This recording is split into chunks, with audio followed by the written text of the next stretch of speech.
Do you like sports? Do you like art? What about science? Giraffes? Giraffe scientists that paint rugby games? It's all available on Audible, the biggest audiobook site with the largest selection of audiobooks this side of the inner solar system. No need to use your boring old eyes anymore. The ears are the future, my friend. Why, you're using them right now. So check out Audible and get your listen on. Go to www.readlearnlivepodcast.com/audible to start your 30-day free trial today. I mean, I think the book shows like the best and worst of America, right? But like none of my work would happen anywhere else in the world, and that means America can come up with solutions and innovations and continue, to be the welcoming place it has been.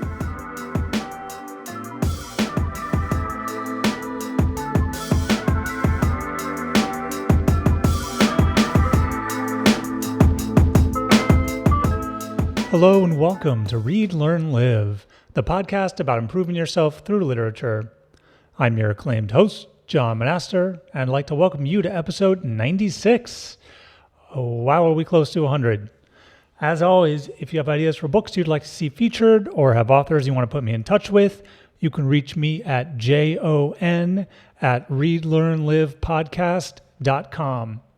Today, I'm delighted to have the opportunity to speak with author Luma Mufleh about her new book, Learning America, One Woman's Fight for Educational Justice for Refugee Children. Luma Mufleh is the founder of Fugees Family, with schools now in Georgia and Ohio and an expanding footprint, bringing educational equity to refugee resettlement communities across America. Her TED Talk on educational justice for refugee families was viewed more than 1.7 million times. I hope you enjoy this conversation as much as I did. All right. Hello, everyone. Welcome to the Read, Learn, Live podcast. Very excited to be here with you today to talk about the book Learning America, One Woman's Fight for Educational Justice for Refugee Children, coming out April 5th, just a few days. I'm excited to be here with the author, Luma Mufleh. Luma, thank you for joining the program. Thank you for having me, John. Yeah, it's really great to have you. And this book was just super fascinating, both for the story of the Fugees and for your story, kind of having those intertwined. So I'm really looking forward to unpacking that a little bit and learning more about kind of your journey and their journey as well. But so, yeah, just to kind of help everyone out, maybe if you could just kick us off with a brief overview of what the book is and what the story is it's trying to tell. Yeah, I mean, for me, it was the book I wish I had when I started this work. It's a book about meeting a group of kids in a parking lot, playing soccer, and then realizing all the obstacles they were facing. All the kids I'd met were refugee kids. And so the book kind of goes through their story and weaves some of my backstory of my family leaving Syria and then me applying for asylum from Jordan. So I think the genre they call it is social justice memoir is maybe a new genre, right? Yeah, I mean, very apt. I think Yeah. good genre name, but I've not actually heard that before, so that's interesting. Hopefully you can be a pioneer and bestseller within the genre, we'll say. Cool, okay. So yeah, I think one thing that I picked up on right away, like you said, you really did kind of weave through your story with the broader story of the refugees and your creation of the Fugees Academy. So just to maybe start us off, I'm curious to know how you made that decision, right? Because you could have just talked about the school and what happened there. And so I think you helped the reader orient a little bit about what exactly this might have looked like by providing your own perspective. I mean, how did you decide that was kind of important to do? I think I want to bring people in to the story. I think refugee issues sometimes are polarizing, right? And people have like stand here, stand there. And it's like, well, I think most people are in the middle, or how can we bring us to more in agreement? And I think story is a very powerful way to share that. I think being authentic and vulnerable is also, and that's what I wanted. I didn't want it to be this like superhero story or this playbook, like this is how it is, and there's no mistakes, and it doesn't get messy. Like working with any kid is messy. Working with kids who've had to leave their homes is sometimes even messier. And I just wanted to bring people in to see what our lives are like. And that for me, it's personal. Like this is not a savior complex. This is also in my DNA and my journey. And that was also very complex. And I want people to understand that as well. Yeah. Yeah. Yeah, totally. And, you had this phrase that I was struck by: for minorities, every day is a first date. So, what is it really like for you when people find out you're Arabic or Muslim? Because one of the things you talk about in the book is how there were some instances where maybe, people didn't know right away because, you had the fortune to be able to go to a school where learn English at a younger age and you speak less accented. So, what is it like when people find out that you're kind of a member of this other, perhaps? The reactions are like always like, really? No, you can't be. Like your mom's American or you're Christian. Or I'm like, no, I'm Arab, I'm Muslim. Like, Yeah. well, you're not practicing. No, I actually practice. Like they're trying to find an excuse why I'm not like their image of it. And I feel I can't be like critical of it. And like it's just like this delicate balance and dance of who you are. And you're this ambassador, so you kind of have to be perfect. But yeah, it's been an interesting journey of how people perceive me because they have their stereotypes and misconceptions, and here I am, and they're like, no, you're not really. Yeah, and I'm like, I don't know if it's a blessing or a curse to be able to pass, right? Like it's like you want people to know. Like I remember one time we were going to a game, and I pull up the bus with all the kids, and everybody's staring at us. We've gone to this like beautiful complex outside of Metro Atlanta. Most of the kids were white, middle class, upper middle class kids that were playing. We show up, we're in a bus, all minorities. Everybody's looking, and the kids are like, one of the kids looks at me, he's like, Coach, why are they looking at us? And I'm like, oh, well, maybe because the big bus, like we don't have an SUV and we've got this big colorful bus. And it's like, no, I don't think that's it. And I think, afraid to like delve into the real reason why everybody's looking at us. And I said, well, maybe it's because your coach is a woman. It's like every team I've coached against has had male coaches. Like you never see women coaching young boys, young men. He's like, oh, maybe that's it. And then he's like, well, what if they knew the truth? And I'm like, what do you mean the truth? And he's like, that you're Arab and Muslim. I was like, God help us if they also knew that, right? Like it'd be different. Like how would they perceive us if I did have a hijab and an accent? Like would I be treated differently? But then I also think my identity is a privilege, right? Like it's this bridge, like I'm safe, right? And so how do I bring people in to understand my faith and my community in a safe way? Yeah, I mean, it sounds like from what you were saying towards the beginning there that it's a lot of pressure. It's there's a lot riding on how you respond to people, and that you can't mess up. To some degree, it sounds like you feel like you have to really be careful in a way that for like I am I'm a white person, I'm Jewish, so maybe there's something, but in general, I'm a white male, and there's much less pressure there. People have a very different set of stereotypes. I mean, everyone stereotypes everyone, but they're different, and so I can understand how there might be a lot of pressure. And that story too about one of your soccer players was very interesting because to me that's like incredibly perceptive, as a child, and I think that's something that I got out of this book a lot is, give kids credit. Don't just always treat them as kids that they don't know much, and we tell you what's best or whatever. Like the kids in your stories were extremely smart and capable and understood what was going on around them. Yeah, and I mean I think they're used to being like, when someone looks at you differently, like if you've had that, it, you feel it the minute you walk into a room. and they felt it over and over and over again. And sometimes humor is a good way to get by it, but like sometimes you really have to talk about why people are looking at us, or why we have to work twice as hard, or we don't have room for messing up. That's why I said every day is like a first date. You gotta impress, you gotta over prepare, you gotta be well groomed, ready to go before people start like judging you. And Yeah. yeah. Yeah. So what was your life like growing up? Because that was a portion of the story. What was it like for you, and and especially your family is something you talked about upon kind of even like coming out to them and moving to America and all that. I'd say like my childhood was idyllic. Strong family. Part of Arab culture is your family is the center of everything. I think some similarities to Jewish culture there. Mm-hmm. And my mom's family had left Syria when she was 16. So when the first Assad regime took power, my mom's family lived there. My mom was 16.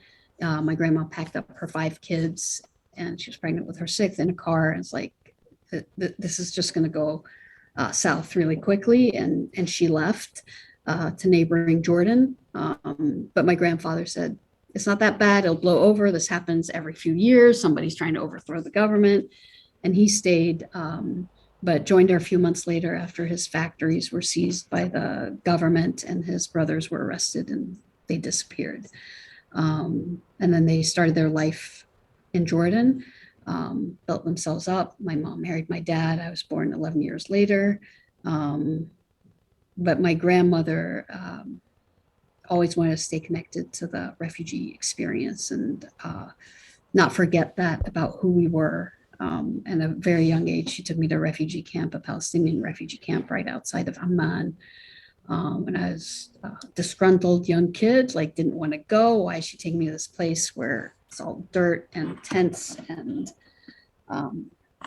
just like a kid, like I didn't want that. Like grandmas are supposed to spoil you, right? Like they're supposed to take you out for ice cream or like just more fun. And I remember her, like when I got there, I was very uncomfortable. It was something I wasn't familiar with. I hung on to her. I wanted to hang out with her. And she's like, no, go play with the kids. And it's like, I'm not going to play with them. And she's like, you go play with them and don't come back until you have. And I did reluctantly, ended up joining a soccer game and having a great time. But it really shaped my perspective of like how we treat those who are displaced, how we treat those who we think are less than us. And this was, I mean, Palestinians, Jordanians are the same, right? And yet they were treated as less than and put in camps and not treated with dignity. And yeah, so. Yeah, yeah. And at what point did you make the decision to apply for refugee status here in the U.S. and how did that process go? Yeah, I've always known I'm gay, and I knew that I couldn't live like that in Jordan. You can get the death penalty if you're gay there. And so senior year of college, I was applying for asylum as all my friends were applying for grad school and jobs. My asylum hearing was a week, 4 days after graduation. And then I got my decision 30 days later. It was tough. It's like guilty until proven innocent. I had to continuously like prove my fear, everything from CIA documents to testimonials. And I think often about people who didn't have access to lawyers or access to college resources to build that file and the language ability to be able to answer questions coherently and confidently. I actually got really upset during my interview and walked out because I was so angry. But yeah, then came back in. But I wouldn't wish it on anyone to prove why they should leave home. Like nobody would want to ever leave home. Like why are we putting the burden on the person leaving? Yeah, that's tough. Yeah. And after you after you came to America, and you got an asylum. The book kind of shifts into then thinking about these kids that you ran into playing soccer, and how you joined their game and became their coach.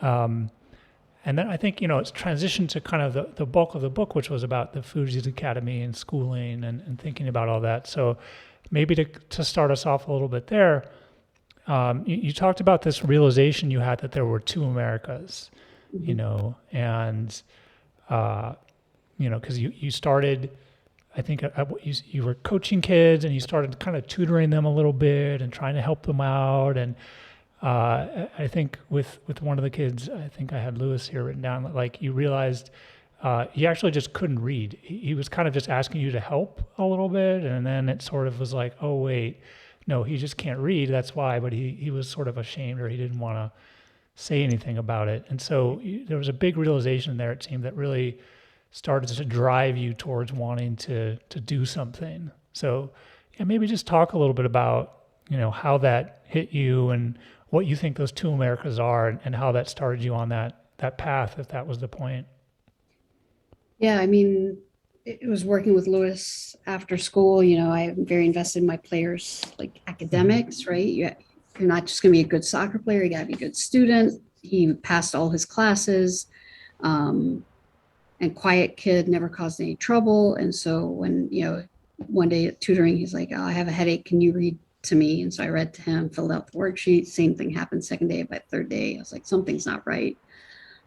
So he said, can you read to me? I was like, oh, I have a headache. Why don't you read to me?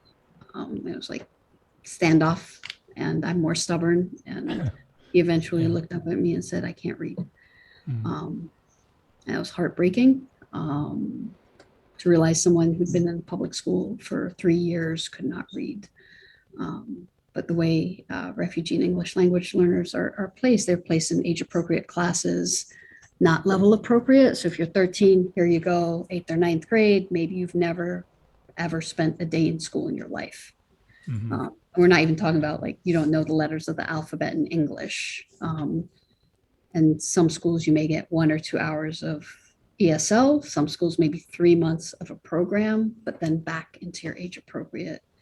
And I felt they were being set up for failure from day one. My parents had sent me to British and American schools growing up. So I believe that every school in America was like the American high school, state department run high school I went to in Jordan. And I was just kind of floored. Like I'd read about it in books in college, but when you're actually faced with it, like this is actually the reality. Like we don't treat everybody equally. Not everybody has a great education. And I said, if this was my kid, what would I do? I was like, I would put them in a school that could meet their needs. There wasn't a school. And so it was actually cheaper to start a school than send them to private school. So I hired one teacher, 6 kids in a church basement. And that was back in 2007. And it grew from there. I think for me, I felt like I was 1 or 2 degrees removed from that. Like if I didn't have a good education, that would have been me. That would have been my kids. And this is not the America I believed in, or the one that welcomed me in.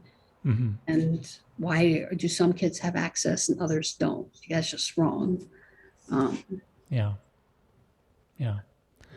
And kind of growing from there, there was a story that also struck me, because as that grows, more people started to pay attention to what you were doing. More people saw what was happening and liked it, which on the face of it, okay, that's a good thing. You want the attention, you want the publicity, but you told this super interesting story about going to a fundraiser with all your kids and kind of realizing that it was not the right thing. And so maybe just talk a little bit about that and talk about the ways in which fundraising happens and maybe better ways to do it. Yeah, I mean, that's a whole book on its own. Yeah, fair. Okay, that's a huge right? question. But my parents did charity events growing up. I hated going to them. I just didn't like dressing up, and they just never sat well with me. But like going to one, like I was being honored as volunteer of the year. And the way there's like a anthropology term. It's called like ethnoporn. Some people call it charity porn, where you're exploiting or you're saying, hey, look at this great thing, but you want that success to be limited to that.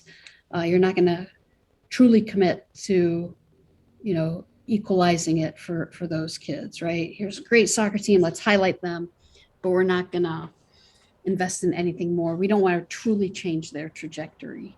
And I feel sometimes you have to sell these sob stories to get money. And we've, like that moment, like just completely pivoted of like, nope, like this is what we're accomplishing. These are what our students are like. It's like an asset lens, right? Like, and how are we projecting that in our grants and our fundraising, the way we speak about our community, to not be treated less than, or to be a pity, like, hey, here's my $10 donation, right? And you'll see foundations like, oh, you're gonna give us $10,000. We have to like jump through hoops and hurdles. And then they'll give like $5 million to their kid's private school. And you're like, this is not what this is supposed to be about, right? It should be the opposites, right? Yeah. And I think we're starting to see a little bit of a shift now with more like trust-based philanthropy and racial equity funding being a big focus in a long time to get to where we are. Still a lot of work needs to be done. I think the people that control it are stuck in their ways. So yeah, like a lot of things in our world.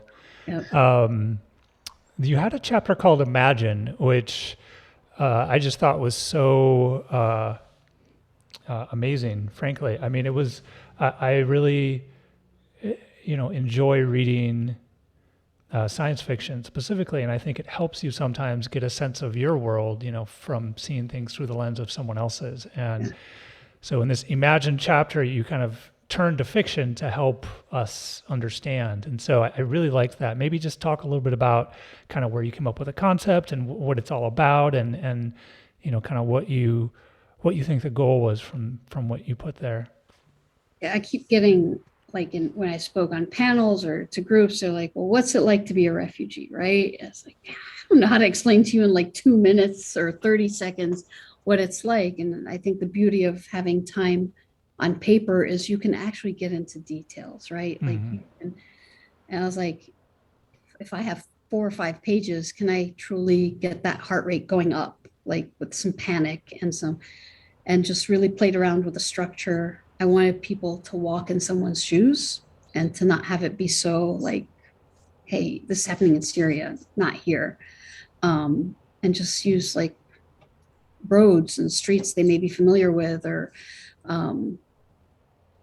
parts of the country that they know, that it could happen to anyone, and just have it be universal, like it's not confined to one group of people, that anybody reading that chapter, male, female, whatever age, can imagine themselves in that moment. And a lot of people have read it like that really shook them, or they felt it. And like you, I go into imaginary worlds to feel, and that's what I wanted to do. I didn't have like virtual reality or cinematography, like words. Words are powerful, right? So yeah, they really are. And just to clarify for everyone listening, so the idea here is that you describe a situation where the reader becomes a refugee, and I think they live in Ohio maybe, and sort of various states are at war with one another, and the people, the reader is forced to flee their home with their family. They're separated from their loved ones, and there's violence, and it's just as like, oh yeah, this is America, but it could still happen. There's nothing stop. I mean, it would be an extraordinary sequence of events, but it's still there. And so I think that it was interesting because I done most of that writing around last January 6th. And I was really like shaken because I was like, wait, no, like it's not going to happen. Like, growing up in the Middle East, I know when war's about to come, like you see it, and those images at the Capitol, I'm like, no, this can't happen here. Like, no, like that, the chapter I wrote is supposed to be purely fiction, like not even close to home here. Yeah. I guess thinking about school a little bit, we'll take it back to maybe Yeah. more happy place. Please. But to go back to the schools, you talked a lot about sort of the right types of people for your schools, right? I mean, you think about how to hire administrators or teachers and how you screen for people and how you have them practice teach and see what the kids say about them and all that. Because it's a very different type of school, than normal, and you do things in an interesting way, and you really talk a lot throughout the book about like all the things you're trying to do to help the kids in many different ways. So how do you think about kind of hiring people? Like I happen to look on your website, you're hiring a bunch of teachers. Yeah. So, just let's say, hey, someone's a teacher, they want to, be a part of this. What types of people generally work best, or how do you think about who is going to be able to kind of connect and collaborate with these kids? I think some of it is lived experience, like what part of their life can connect to our students, right? And it's not necessarily the refugee experience because it's going to be hard to staff the entire school with that. But is there a point in their life that they have hit rock bottom? What is that like, right? And how did you get out of it? Because it's important for you to be able to see struggle and suffering, but to be able to get out of it, and that shapes you to be who you are. It doesn't. It's not something that makes you weaker. It's something that made you stronger. So whether you were raised by a single mom and had to move homes multiple times, or lived in poverty, or had an unforeseen death in your family, what happened? What did you do? What did you do personally? And did you engage anyone, right? Because we don't want someone's like, well, I got out of it. I did well, we're part of a team. We're part of a community. Who did you lean on? Who were your like rocks? Because this work is hard. It's humbling. You've got to be able to admit when you're wrong, when you've struggled, and how you get others to help you out. We look for humility. We're not looking for someone that has the answers to everything, because this work will bring you to your knees.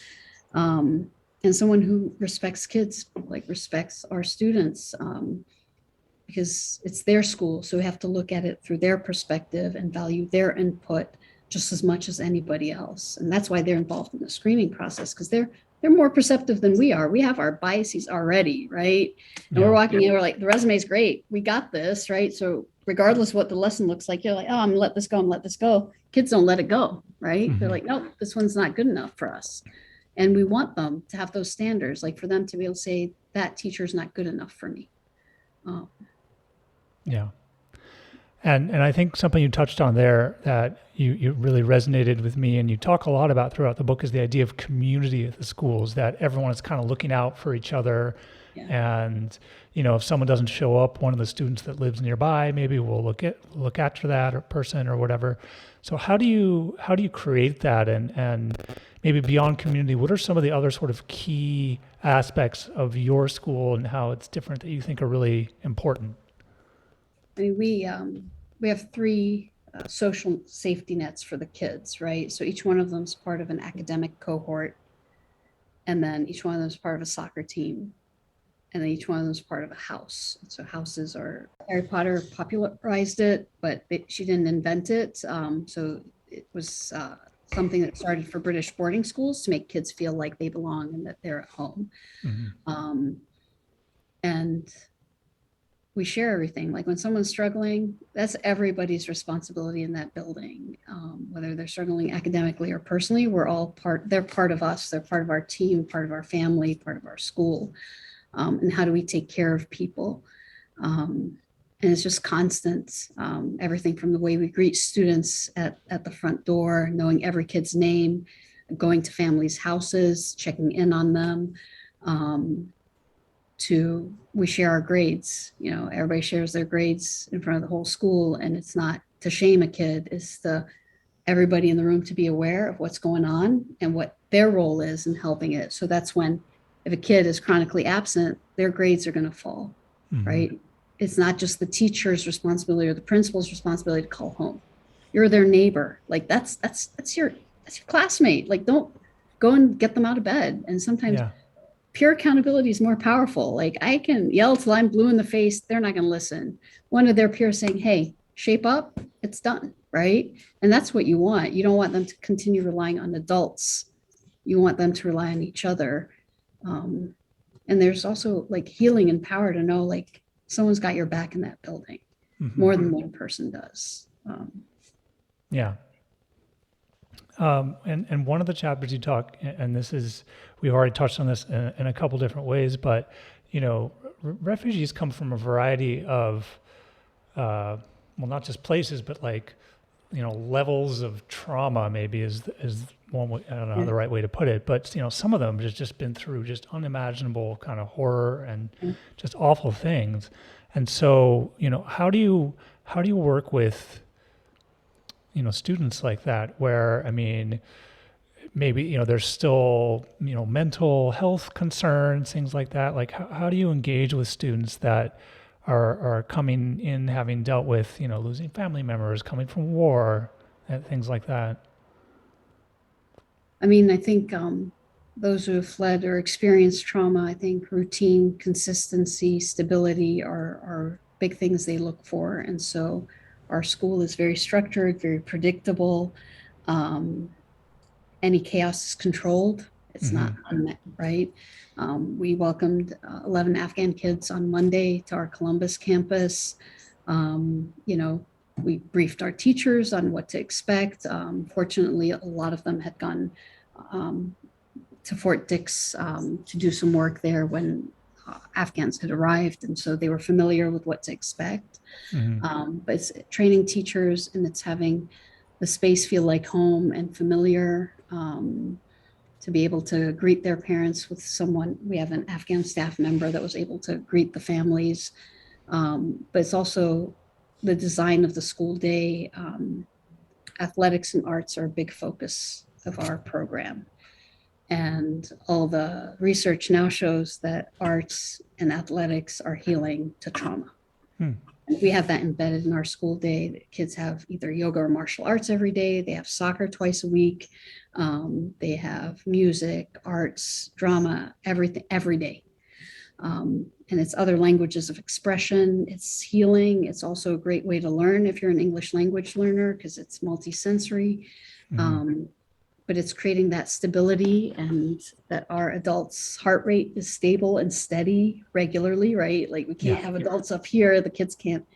And celebrating, like the kids here from Afghanistan, I had the opposite experience, assumed I was American until I said their names, and they're looking at me. I was like, I'm Muslim, you know, I'm Arab. And I was like, I'll be fasting Ramadan on Saturday. They're like, really? Oh, they're like, me too. And it's just like that. Yeah, we've got something in common here, right? And that they have people in the building that are from the same faith. All the kids here, you know, have been in their shoes. So the welcome here has just been like a big, like open arms, and not assuming things about them, but wanting to learn and you know, create that softer landing place for them. Yeah, that sounds great. You know, you also in the book sort of, I don't know, muse upon the state of kind of post-secondary education, and which I thought was interesting. And you talk through, you know, the importance or lack thereof of, you know, four-year colleges to success. And you have some stories in there about some students, former students, you know, that went to college, didn't go to college. And, you know, it seems like you think that there might be alternative approaches, or at least to take some of the alternatives to just go get a 4-year bachelor's degree. That's what we all do because that's what we all do.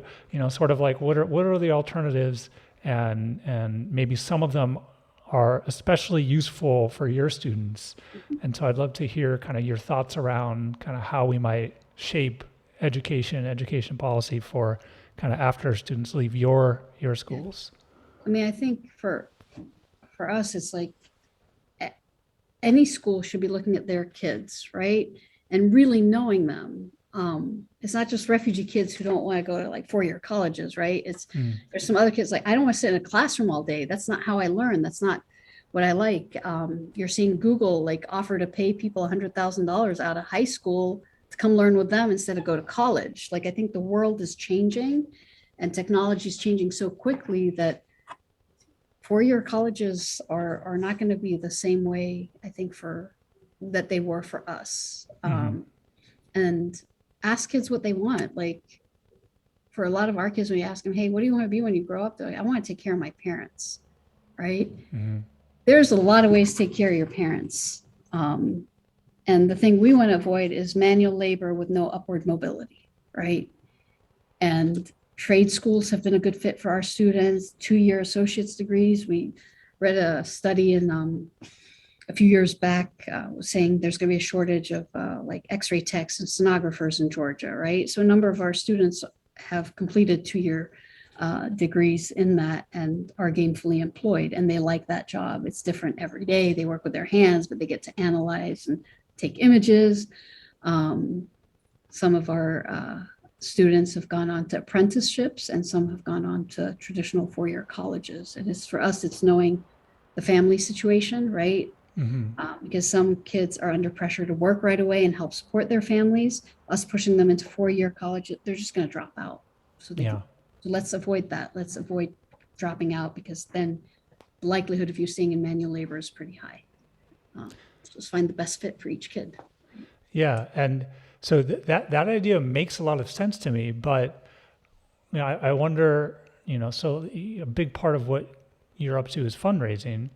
I don't know if, I don't think we've mentioned, but like the school, this is a private school that's free, essentially, right? Which is, I don't know, maybe you're the only one. It's quite rare. So you're fundraising a lot. So I think for fundraising, there's probably a lot of, I would guess, asks of you for like metrics, right? Like how successful are you?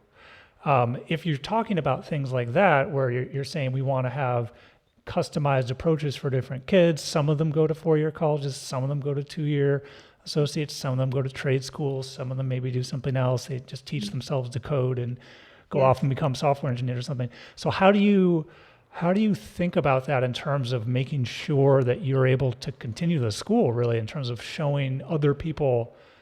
You know, I guess I'm asking, how do you measure success in a way that other people will understand from that sort of thing? It's post-secondary success. I mean, we push back on reports when they're like, okay, what is your 4-year matriculation into, like, what is your matriculation rate into 4-year colleges, right? And I'm like, well, I can tell you we have 100% college acceptance rate. Every kid we have has been accepted to a 4-year college, right?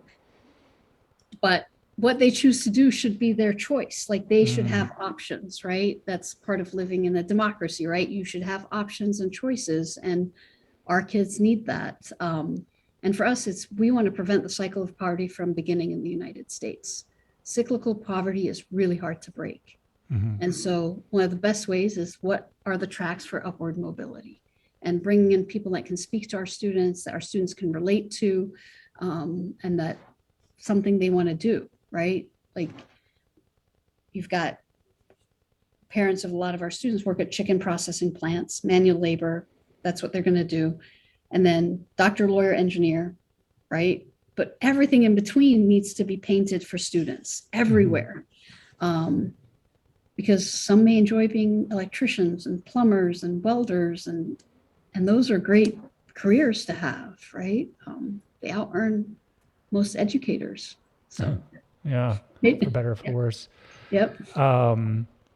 Yeah, you know, so in the epilogue, you had this really interesting sentence, I thought. We have to move away from the destructive idea that in order for our education system to be fair and equal, classrooms and curriculums need to be identical. I thought that was a really interesting point about, you know, not just copy pasting kind of the same things everywhere. And I think that is really the that's kind of where you've made your mark. You know, you don't do that. So, you know, I guess I'd love to hear you expand on that a little bit in terms of like how can we do that?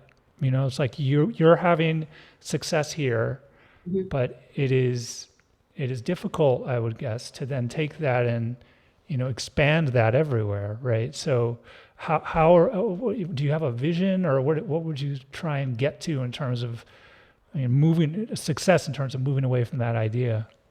I mean, it's like schools have been stuck in the same way they do things for how long? Like it hasn't changed. Everything in our society has changed. Technology has changed, but schools stay the same, right? Even the subjects we're teaching stay the same. Like if school's teaching computer science and coding, you're like, wow, that's so like innovative. I'm like, it's not innovative. That should have happened 10 years ago. That would have been innovative, right?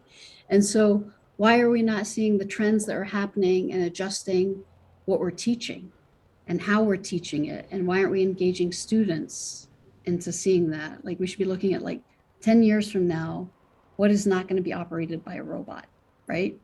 And why aren't we creating classrooms around that to teach creative thinking and designing and creating and the skills that are going to be needed instead of this traditional history, math, English, right? Yeah. Like we're teaching economics, we should be teaching on cryptocurrency right now. Like that's what everybody should be studying, right? Or at least part of it, right? To understand what is happening. And the kids have access to so much information. Yeah. And if information is more interesting and engaging on YouTube, no wonder they're going to fall asleep in class. Like we have to be more engaging and meet them with their interests.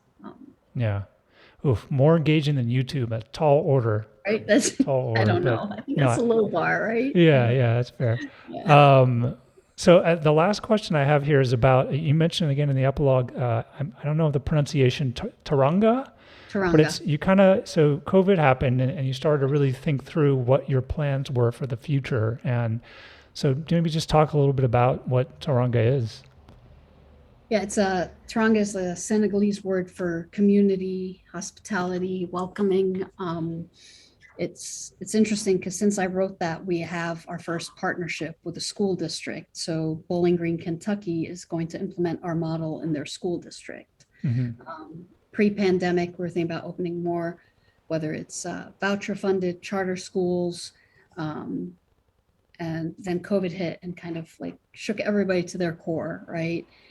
And we're seeing schools around the country struggle. And we can open like 50 charter schools. We wouldn't have the same impact as if we would partner with 3 or 4 school districts. Yeah. And if we want systematic change, we need to figure out how to work with the system. And I think there's a lot of people that are frustrated with the way it is. And they want to try things and we need to try it together. Like we see ourselves like, hey, we're an innovation hub.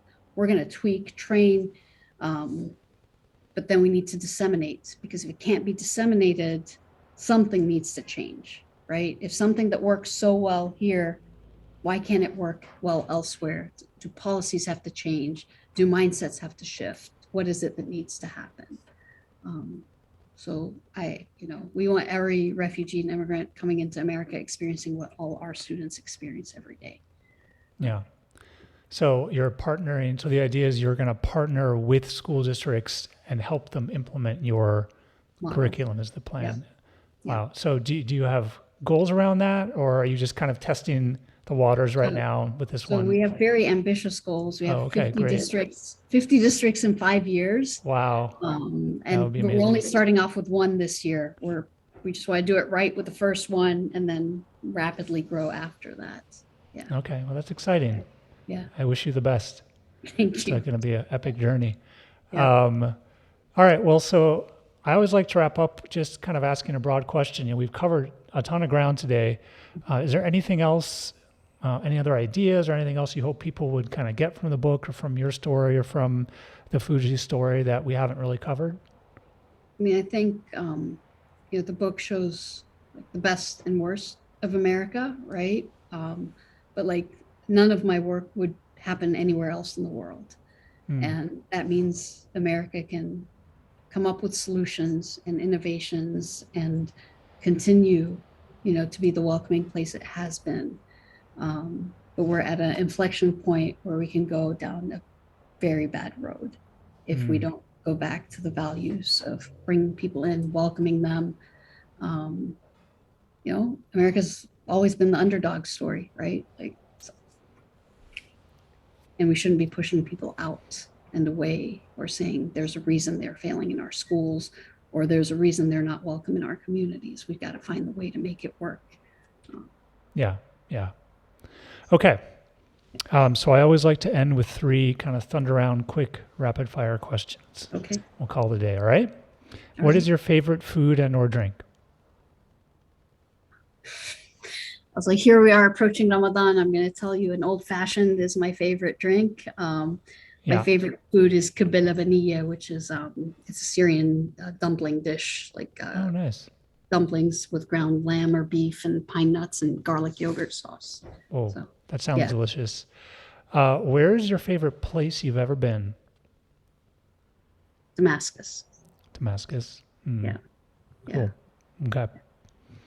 All right. Last question. If you could wave a magic wand and change any one thing, what would it be and why?